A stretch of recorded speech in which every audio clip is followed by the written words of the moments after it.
Numero 36, Panagbagat Festival.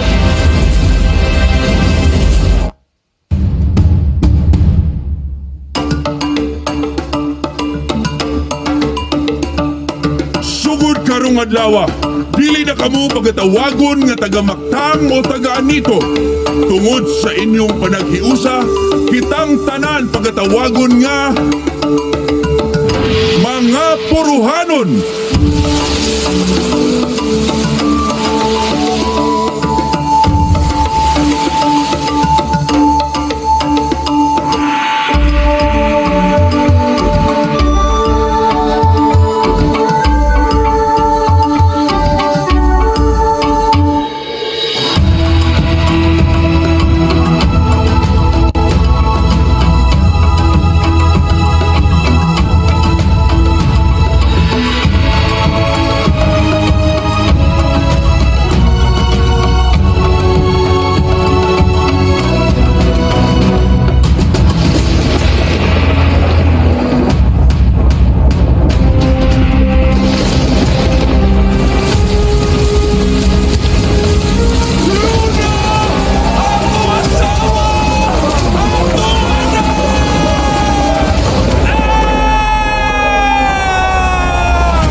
Lungsod ni Tumaw, may huli ang mga banlas sa bawod, miabot sa kinatumsan sa bungtod. Matupas sa palang sugilanon, may duha ka tribo ni atong panahon.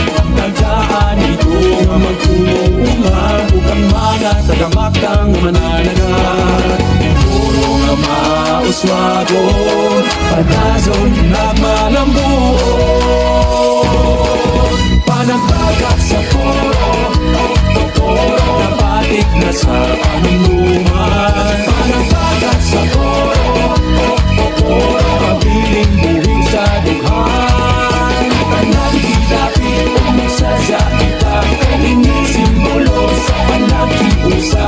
Dazon sa poro, dazon ka mo. Panagbagat sa mga tao, ini ang buhungi sa sugilanon. Dala ang matahong na kagahapon. Sa panagbagat ang puro nagikan, ang mahalungganong kay Saza. O talaksaon ang kaninindot, nagagasaw ng mga palibot. Yan sa pihen, sa rosaryo, pag-aso ng pag-uswag sa poro.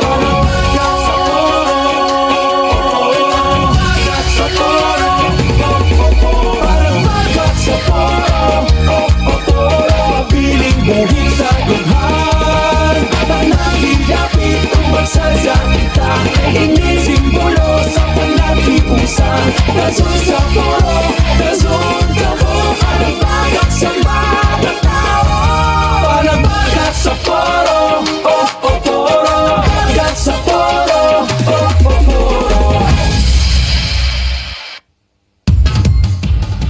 Okay, mga higala, mauto ang Panagbagat Festival sa Municipality of Poro.